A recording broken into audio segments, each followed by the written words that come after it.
മുൻ പ്രധാനമന്ത്രിയും മുതിർന്ന കോൺഗ്രസ് നേതാവുമായ മൻമോഹൻ സിംഗ് ദീർഘനാളത്തെ അസുഖത്തെ തുടർന്ന് വ്യാഴാഴ്ച ഡൽഹിയിൽ അന്തരിച്ചിരുന്നു. അദ്ദേഹത്തിന് 93 വയസ്സായിരുന്നു. രാഷ്ട്ര നയതന്ത്രജ്ഞനുമായിരുന്ന സിംഗിനെ ആരോഗ്യനില വഷളായതിനെ തുടർന്ന് വ്യാഴാഴ്ച വൈകുന്നേരമാണ് ഡൽഹി എയിംസിൽ പ്രവേശിപ്പിച്ചത്. ആരോഗ്യപരമായ കാരണങ്ങളാൽ സമീപ വർഷങ്ങളിൽ മൻമോഹൻ സിംഗ് രാഷ്ട്രീയത്തിൽ നിന്ന് വിട്ടുനിൽക്കുകയായിരുന്നു. 2024 തുടക്കം മുതൽ അദ്ദേഹത്തിന് സുഖമില്ലായിരുന്നു. 2024 ജനുവരിയിൽ മകളുടെ പുസ്തക പ്രകാശന ചടങ്ങിലായിരുന്നു അദ്ദേഹത്തിന്റെ അവസാന പൊതുപരിപാടി.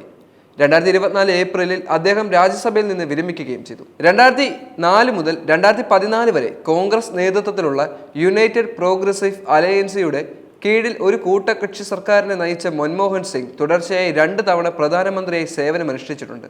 ലോകത്തിലെ ഏറ്റവും വേഗത്തിൽ വളർന്ന പ്രധാന സമ്പദ് വ്യവസ്ഥയായി ഇന്ത്യയെ പ്രതിഷ്ഠിച്ച അഭൂതപൂർവമായ സാമ്പത്തിക വളർച്ചയും MGNREGA വിവരാവകാശ നിയമവും പോലുള്ള സുപ്രധാന സാമൂഹിക പരിഷ്കാരങ്ങളുടെ സമാരംഭവും മൻമോഹൻ സിംഗിന്റെ പ്രധാനമന്ത്രി പദത്തിൽ അടയാളപ്പെടുത്തുകയുണ്ടായി.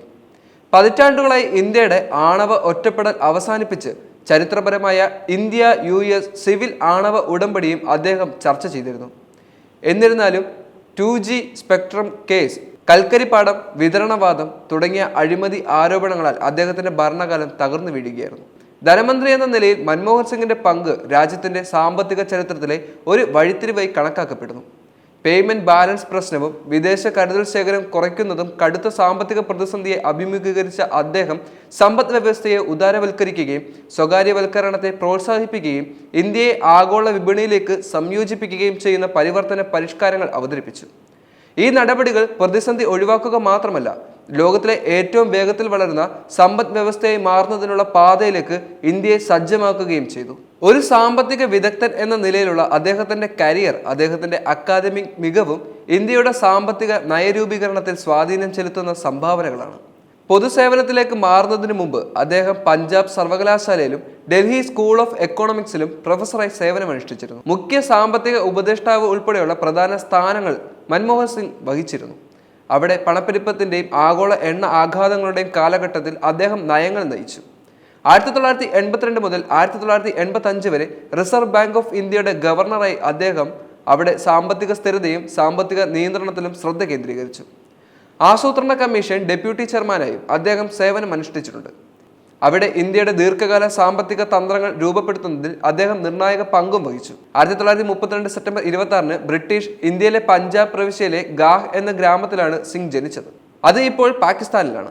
1947 ഇന്ത്യ വിഭജനത്തിന് ശേഷം അദ്ദേഹത്തിന്റെ കുടുംബം ഇന്ത്യയിലേക്ക് കുടിയേറി. പ്രക്ഷുബ്ധതകൾക്കിടയിലും മൻമോഹൻ സിംഗ് പഠനത്തിൽ ശ്രദ്ധ പുലർത്തി. ഛത്തീസ്ഗഡ്, പഞ്ചാബ് സർവകലാശാലയിൽ നിന്നും സാമ്പത്തിക ശാസ്ത്രത്തിൽ 1ാം ക്ലാസ് ബിരുദം നേടി. പിന്നീട് അദ്ദേഹം കേംബ്രിഡ്ജ് സർവകലാശാലയിൽ ബിരുദാനന്തര ബിരുദം നേടി. 1957 സാമ്പത്തിക ശാസ്ത്രത്തിൽ ബിരുദം നേടുകയും ചെയ്തു. 1962 ഓക്സ്ഫോർഡ് സർവകലാശാലയിൽ നിന്നും ഡിഫിൽ നേടുകയും ചെയ്തു. അദ്ദേഹത്തിന്റെ ഓരോ പ്രവൃത്തികളും ഇന്ത്യ വികസിക്കാൻ പ്രധാനപ്പെട്ട ഒരു ഘടകം തന്നെയാണ്. ദേശീയ ഗ്രാമീണ തൊഴിലുറപ്പ് നിയമം 2005 അവതരിപ്പിച്ച ഈ നിയമം ഓരോ ഗ്രാമീണ കുടുംബത്തിനും 100 ദിവസത്തെ വേതന തൊഴിൽ ഉറപ്പാക്കുകയും ദശലക്ഷക്കണക്കിന് ആളുകളുടെ ഉപജീവന മാർഗം ഗണ്യമായി മെച്ചപ്പെടുത്തുകയും ഗ്രാമീണ അടിസ്ഥാന സൗകര്യങ്ങൾ മെച്ചപ്പെടുത്തുകയും ചെയ്തിരുന്നു.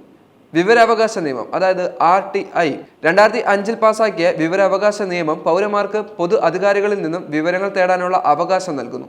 അതുവഴി ഭരണത്തിൽ സുതാര്യതയും ഉത്തരവാദിത്വവും പ്രോത്സാഹിപ്പിക്കുകയും ചെയ്തിരുന്നു. മൻമോഹൻ സിംഗ് തന്നെയാണ് ആധാർ സൗകര്യം നടപ്പിലാക്കിയത്. വിവിധ സേവനങ്ങളിലേക്കുള്ള പ്രവേശനം സുഗമമാക്കുന്നതിന് ഇന്ത്യൻ പൗരന്മാർക്ക് സവിശേഷമായ തിരിച്ചറിയൽ രേഖ നൽകുന്നതിന് ആധാർ പദ്ധതി അദ്ദേഹം ആരംഭിച്ചു. നേരിട്ടുള്ള ആനുകൂല്യ കൈമാറ്റം. ഡോക്ടർ മൻമോഹൻ സിംഗിന്റെ സർക്കാർ ഡയറക്ട് ബെനിഫിറ്റ് ട്രാൻസ്ഫർ സംവിധാനം നടപ്പിലാക്കി. ഇത് ക്ഷേമനിധി വിതരണം കാര്യക്ഷമമാക്കുകയും നിരവധി പഴുതുകൾ നീക്കുകയും ചെയ്യുകയും ചെയ്തു. കർഷക വായ്പ എഴുതിത്തള്ളൽ. കർഷക പ്രതിസന്ധി മറികടക്കാൻ 60,000 കോടി രൂപയുടെ വായ്പ എഴുതിത്തള്ളി കർഷകർക്ക് ആശ്വാസം നൽകിയതും മൻമോഹൻ സിംഗ് ആണ്. ഇന്ത്യ-US സിവിൽ ആണവ കരാറുമായി ബന്ധപ്പെട്ട ചർച്ചകളാണ് മൻമോഹൻ സിംഗിന്റെ ഏറ്റവും പ്രധാനപ്പെട്ട നേട്ടങ്ങളിലൊന്ന്. ഈ കരാർ പ്രകാരം ഇന്ത്യക്ക് ആണവ വിതരണ ഗ്രൂപ്പിൽ ഇളവ് ലഭിച്ചു. ഇത് പ്രകാരം ഇന്ത്യക്ക് സിവിലിയൻ, മിലിറ്ററി ആണവ പദ്ധതികൾ വേർതിരിക്കാൻ അനുമതി ലഭിച്ചു. ഈ കരാർ പ്രകാരം ഈ സാങ്കേതിക വിദ്യയുള്ള രാജ്യങ്ങളിൽ നിന്നും യുറേനിയം ഇറക്കുമതി ചെയ്യാൻ ഇന്ത്യക്ക് അനുമതി ലഭിച്ചിരുന്നു. അങ്ങനെ വിവിധങ്ങളായ കാര്യങ്ങളാണ് മൻമോഹൻ സിംഗ് ഇന്ത്യക്ക് വേണ്ടി ചെയ്തത്. എന്താണെങ്കിലും ആ ഒരു സൂര്യപ്രഭ അസ്തമിച്ചു. ഇനി മറ്റൊരു സൂര്യപ്രഭ ഇതുപോലെ ഉദിക്കുമോ എന്നുള്ളൊരു കാര്യത്തിൽ സംശയം നിലനിൽക്കുകയാണ്.